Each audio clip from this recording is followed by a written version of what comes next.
श्री कृष्ण गोविंद हरे मुरारे, हे नाथ नारायण वासुदेव। श्री कृष्ण गोविंद हरे मुरारे, हे नाथ नारायण वासुदेव। ओम नमो भगवते वासुदेवाय, ओम नमो भगवते वासुदेवाय।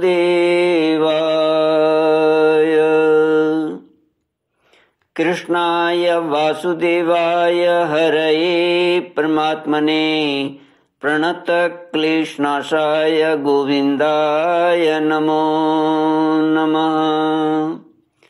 सच्चिदानंद रूपाय विश्वोत्पत्त्यादि हेतुवे तापत्रय विनाशाय श्री कृष्णाय वयं नमः। सच्चित आनंद स्वरूप परमात्मा जो सृष्टि के उत्पत्ति, पालन और श्रृंगार करता है तथा जीवों के आध्यात्मिक, आदि दैविक, आदि भौतिक तापों को नष्ट करने वाले हैं, अर्थात जीवों के मानसिक, शारीरिक और भौतिक दुखों को दूर करने वाले हैं, उन श्री कृष्ण भगवान को हम नमस्कार करते हैं। श्री कृष्ण गोविंद हरे मुरारे, हे नाथ नारायण वासुदेव। श्रीमद् भागवत दशम स्कंध पंचसप्ततितमोऽध्यायः श्लोक 18 से। श्री शुक उवाच। स सम्राट् रथमारूढ़ सदस्वं रुक्ममालिनम् व्यरोचत स्वपत्नीभिः क्रियाभिः क्रतुराडिव। पत्नी संयाजावभृत्यै चरित्वात्ते तमृत्वजः आचान्तं स्नापयाञ्चक्रुः गंगायां स कृष्णया गंगायां स कृष्णया। श्री सुखदेव जी कहते हैं, परीक्षित, चक्रवर्ती राजा युधिष्ठिर द्रौपदी आदि रानियों के साथ सुंदर घोड़ों से युक्त एवं सोने के हारों से सुसज्जित रथ पर सवार होकर ऐसे शोभायमान हो रहे थे मानो स्वयं राजसूय यज्ञ, प्रयाज आदि क्रियाओं के साथ मूर्तिमान होकर प्रकट हो गया हो। ऋतुजों ने पत्नी संयाज, एक प्रकार का यज्ञ कर्म तथा यज्ञांत स्नान संबंधी कर्म करवाकर द्रौपदी के साथ सम्राट युधिष्ठिर को आचमन करवाया और इसके बाद गंगा स्नान। उस समय मनुष्यों की दुदुम्बियों के साथ ही देवताओं की दुदुम्बियां भी बजने लगी। बड़े बड़े देवता, ऋषि, मुनि, पितर और मनुष्य पुष्पों की वर्षा करने लगे।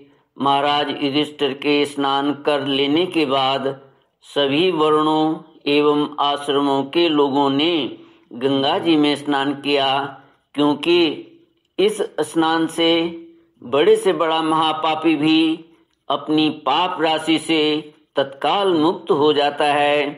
तदनंतर धर्मराज युधिष्ठिर ने नई रेशमी धोती और दुपट्टा धारण किया तथा विविध प्रकार के आभूषणों से अपने को सजा लिया। फिर ऋतुज सदस्य ब्राह्मण आदि को वस्त्राभूषण दे देकर उनकी पूजा की।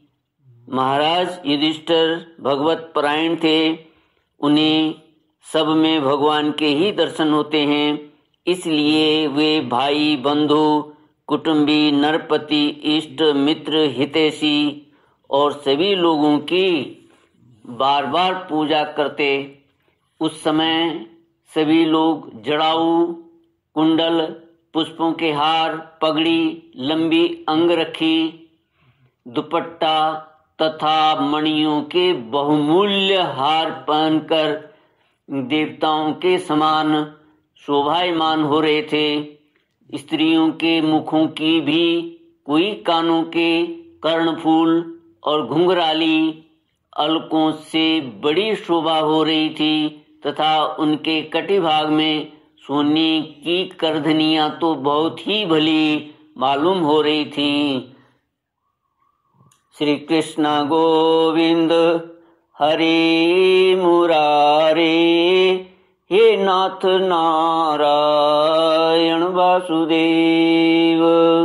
श्री सुखदेव जी कहते हैं, परीक्षित, राजसूय यज्ञ में जितने लोग आए थे, परम शीलवान, ऋतुज, ब्रह्मवादी सदस्य, ब्राह्मण, क्षत्रिय, वैश्य, शूद्र, राजा, देवता, ऋषि, मुनि, पितर तथा अन्य प्राणी और अपने अनुयायियों के साथ लोकपाल, इन सब की पूजा महाराज युधिष्ठिर ने की।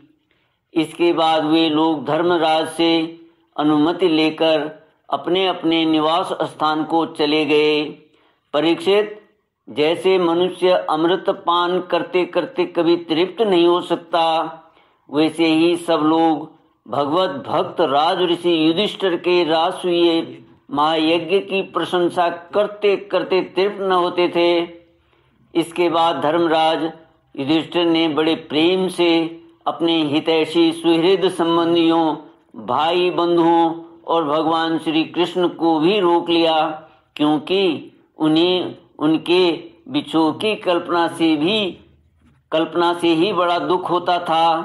परीक्षित, भगवान श्री कृष्ण ने यदुवंशी वीर सांब आदि को द्वारकापुरी भेज दिया और स्वयं राजा युधिष्ठिर की अभिलाषा पूर्ण करने के लिए, उन्हें आनंद देने के लिए वहीं रह गए।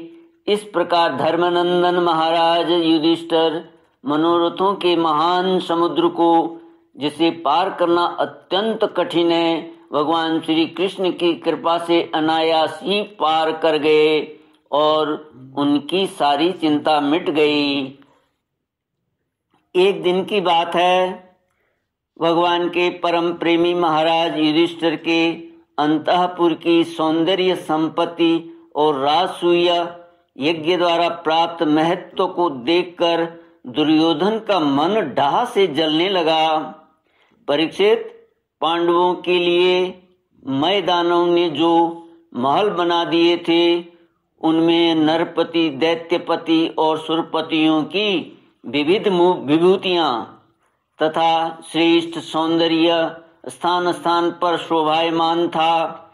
उनके द्वारा राज रानी द्रौपदी अपने पतियों की सेवा करती थी। उस राजभवन में उन दोनों भगवान श्री कृष्ण की सहस्रों रानियां निवास करती थीं। नितंब के भारी भार के कारण जब वे उस राजभवन में धीरे धीरे चलने लगती थीं, तब उनके पायजेबों की झनकार चारों ओर फैल जाती थी। उनका कटिभाग बहुत ही सुंदर था तथा उनके वक्षस्थल पर लगी हुई केसर की लालिमा से मोतियों के सुंदर श्वेत हार भी लाल लाल जान पड़ते थे। कुंडलों की और घुंघराली अलकों की चंचलता से उनके मुख की शोभा और भी बढ़ जाती थी। यह सब देखकर दुर्योधन के हृदय में बड़ी जलन होती। परीक्षित, सच पूछो तो दुर्योधन का चित्त द्रौपदी में आसक्त था और यही उसकी जलन का मुख्य कारण भी था। श्री कृष्ण गोविंद हरि मुरारे, हे नाथ नारायण वासुदेव। एक दिन राजाधिराज महाराज युधिष्ठिर अपने भाइयों, संबंधियों एवं अपने नयनों के तारे परम हितैषी भगवान श्री कृष्ण के साथ मय दानव की बनाई सभा में स्वर्ण सिंहासन पर देवराज इंद्र के समान विराजमान थे। उनकी भोग सामग्री, उनकी राज्य लक्ष्मी ब्रह्मा जी के ऐश्वर्य के समान थी। वंदीजन उनकी स्तुति कर रहे थे। उसी समय अभिमानी दुर्योधन अपने दुशासन आदि भाइयों के साथ वहां आया। उसके सिर पर मुकुट, गले में माला और हाथों में तलवार थी। परीक्षित वह क्रोधवश द्वारपालों और सेवकों को झड़क रहा था। उस सभा में मय दानव ने ऐसी माया फैला रखी थी कि दुर्योधन ने उससे मोहित हो स्थल को जल समझकर अपने वस्त्र समेट लिए और जल को स्थल समझकर वह उसमें गिर पड़ा। उसको गिरते देख भीमसेन, राजरानियां तथा दूसरे नरपति हंसने लगे। यद्यपि युधिष्ठिर उन्हें ऐसा करने से रोक रहे थे, परंतु प्यारे परीक्षित, उन्हें इशारे से श्री कृष्ण का अनुमोदन प्राप्त हो चुका था। इससे दुर्योधन लज्जित हो गया।